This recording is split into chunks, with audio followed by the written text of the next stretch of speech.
And hello everyone, Toastman here, and yes, this has been a long time coming. Oh my god, version 1.05 is finally ready, and as you can see, I got this gorgeous title screen, an amazing shader that I found. I won't take I certainly didn't write it myself, a little bit beyond my capabilities right now in Godot, but some amazing shaders that I added to String Nei, and I don't think this has ever looked better, and this is definitely the best version yet. I got all types of new stuff in here. Look at this, just absolutely amazing. Another shader that I found that was open source, and I was able to put it in. So yes, as you can see, yes, as I mentioned previously, you can kill the corpses, you can destroy the corpses. They can either be tactically used as barriers, or you can just get them out of the way. Pretty awesome.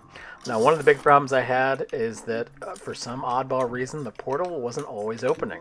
And this reared its ugly head when I started working on my own enemy, which is the biolab spawner, which is just basically like, you know, any typical spawn thing that spawns creatures, like in Gauntlet. Of course, that's where I first saw it myself.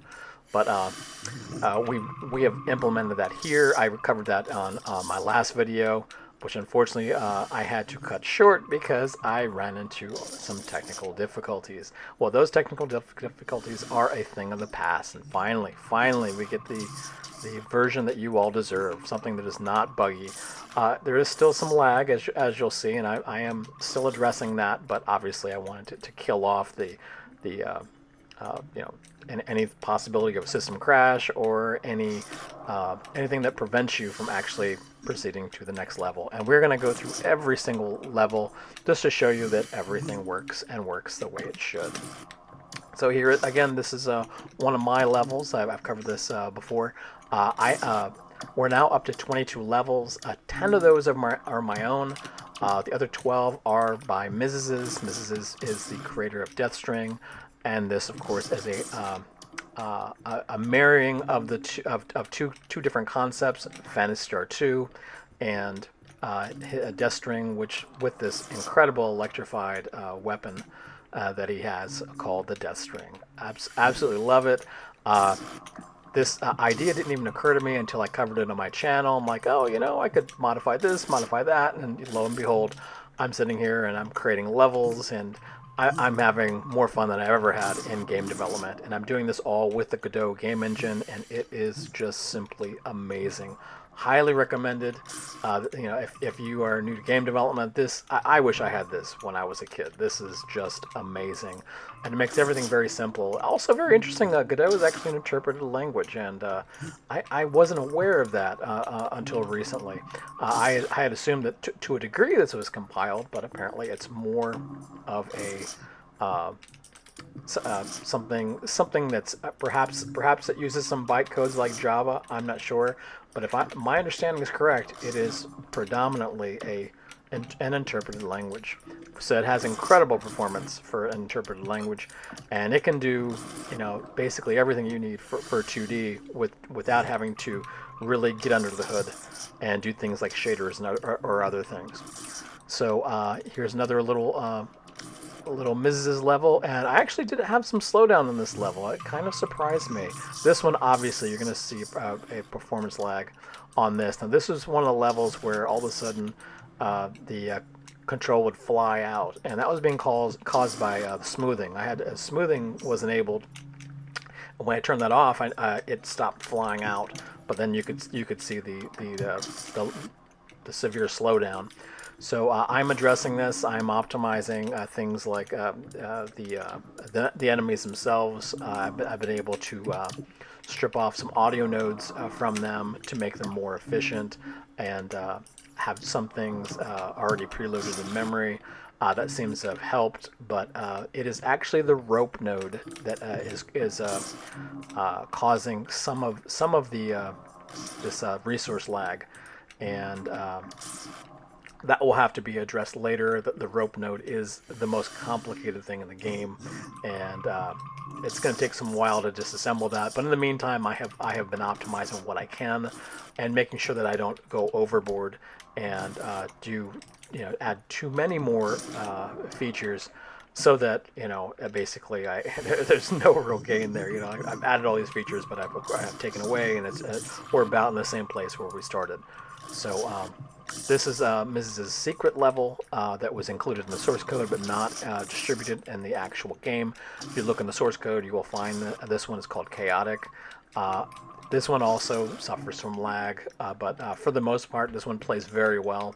Um, Depending on what he saw when he put this together, I could see why he might not include it if there were some, you know, if his system was choking quite a bit on this one.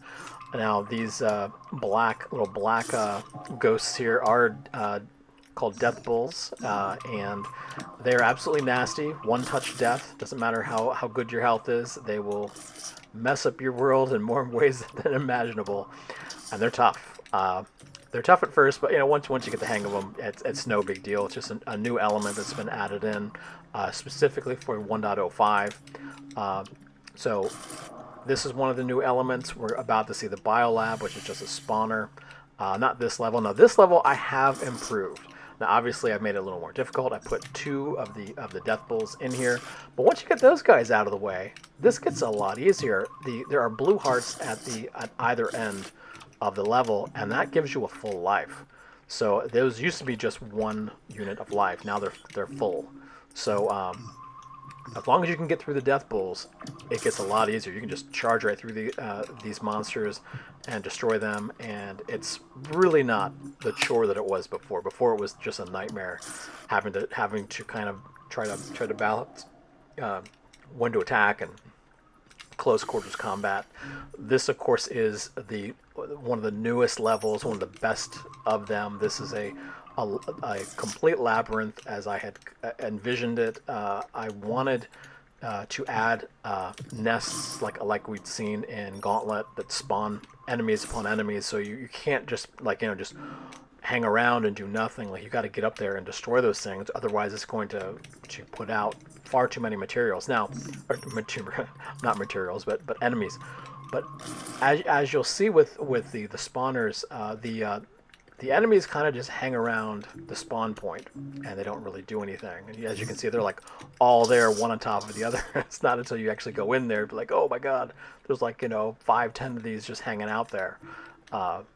So I don't know if because it's close quarters. I don't know if I'll add some code in there to kind of push them out of the nest and make them wander around a little bit. For now, it's okay, because like if in an open space, they will fan out and go after the main character.